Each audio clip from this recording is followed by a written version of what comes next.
investigations, which were needlessly punitive. But to demonstrate the internal resistance facing Director Patel, the report says Trump derangement syndrome remains alive and well under left-leaning factions embedded within the ranks of the FBI, and FBI personnel openly expressed disdain for the President of the United States. One source blames past recruitment policies, which prioritized hiring teachers who were more left-leaning in their personal views. Televisions in FBI field offices are reportedly tuned to MSNBC, or now MS Now, and CNN, but not Fox News. The report is subtitled "A Pulse Check of the First 6 Months," and it is going to be presented to the House and Senate Judiciary Committees this week. It was never intended to be a hit piece, say the authors, who are now requesting anonymity to avoid jeopardizing their jobs, but, quote, the anecdotal reporting from FBI personnel skewed 80-20 negative. Now, there is good news for Patel. The rollback of DEI policies has been welcomed by multiple sources who say it has reduced administrative burden. One of the other sources described immigration raids in which the FBI assisting ICE is overwhelmingly successful, saying those individuals being swept up in raids are criminal and dangerous, not otherwise law-abiding grandmas who've been here for 20 years. Another source applauds the fact that casework and threats are now the priority, and even most of those assigned to FBI headquarters who are being kicked back out to the field acknowledge that the reprioritization is a positive move. They also say that FBI morale remains low. One source reporting high morale amongst personnel working at counterterrorism and criminal investigation in the FBI field office's Joint Task Force, who, quote, unlike the previous administration in the White House, are completely supported by the DOJ and FBI field office's respective U.S. Attorney's Office. So there is positive in this.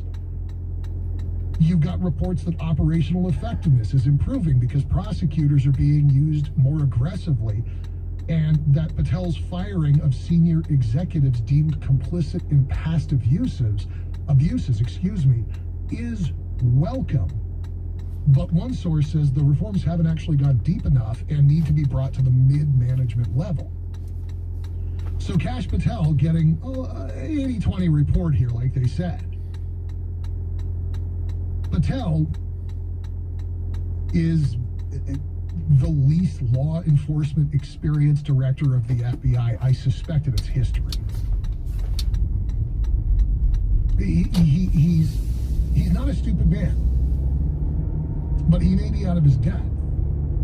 Should the president, maybe not based solely on this report, it may be in the president's best interest to conduct his own inquiry, but should the president be taking this seriously? Should he be concerned that there is such a negative appraisal from experienced agents and officers? This isn't knuckleheads that just got together to complain on the old Slack channel. This is a deliberate report intended to inform the administration of successes and failures from the perspective of the organization itself.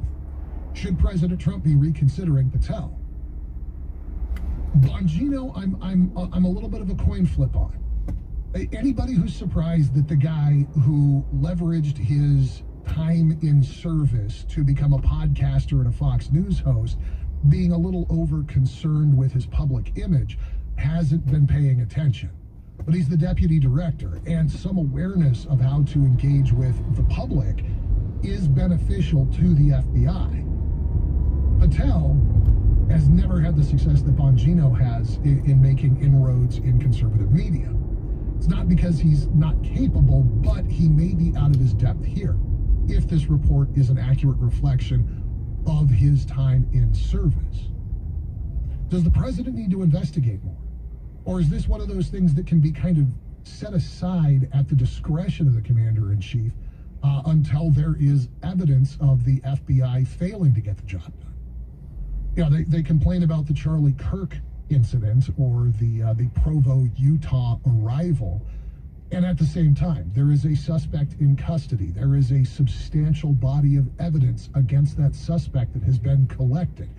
Certainly, local agencies have needed the FBI's assistance in order to simply do that job. It is a much bigger, much more nuanced case than what a small town sheriff's department would normally handle. They may not have been equipped to deal with it. And Patel's presence, even if he was a little cranky about the jacket, ultimately leads to the resources being brought to bear to result in the arrest of the suspect in the Charlie Kirk shooting. And the investigation, the extent of it. When you think about the resources of a police department in a smaller town, certainly they have the legal entitlement to issue subpoenas and to conduct this investigation, to generate warrants, and to go out and pursue sources. But it's going to be significantly smoothed out simply by having an FBI agent participate in that, because they're going to have had that experience. Does Kash Patel being mad that he doesn't have his jacket undermine that? Is it the most dignified thing? No, it's not. Is it as drawn out and fussy as this report makes it sound? I wasn't in the room. I don't know. I do know that when people get going on a story like this, they tend to embellish and exaggerate, and it's easy to make a guy like Kash Patel the butt of the joke. He is an odd cat, and he is a temperamental human being. And if for no other reason, you may see some expression of discontent from folks that have interacted with him directly, not because he isn't capable, not because his preoccupation with social media some way interferes in his administrative judgment, but simply that they were rubbed the wrong way and given an opportunity to complain, did so. Now, the authors of the report go on to say they would like nothing more than for the FBI and Kash Patel to succeed for the greater good and the nation.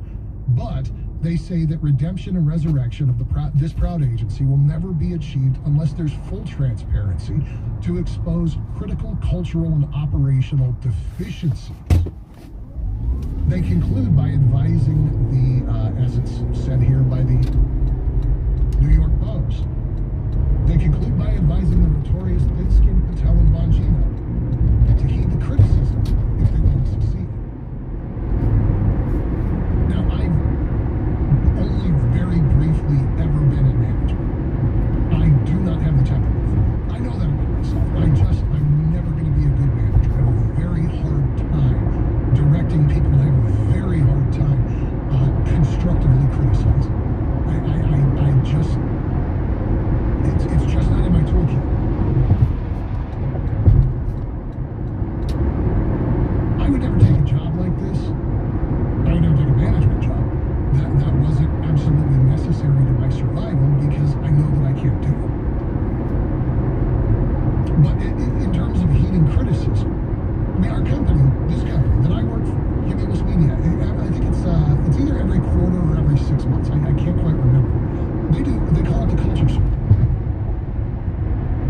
And every employee is granted total anonymity to talk about their immediate supervisor, their division supervisor, their corporate management, and even the CEO. And commentary and dissent and pushback is encouraged.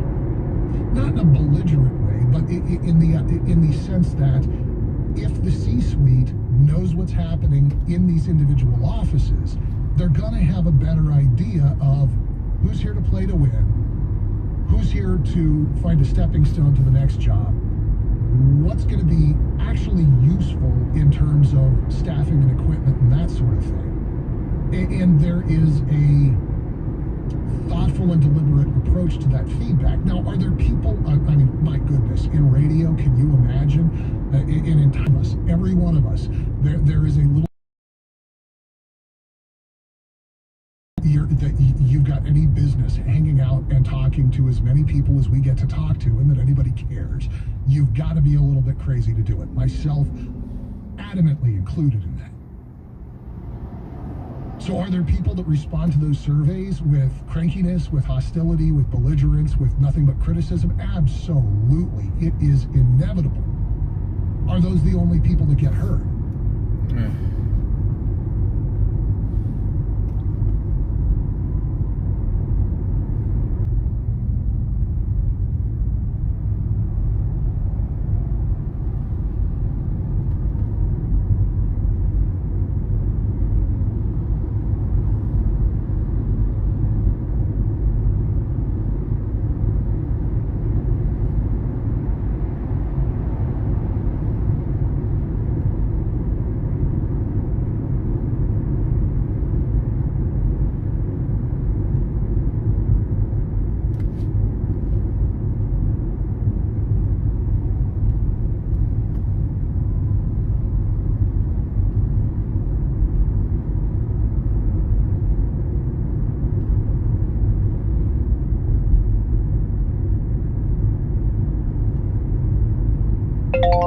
That scared me.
You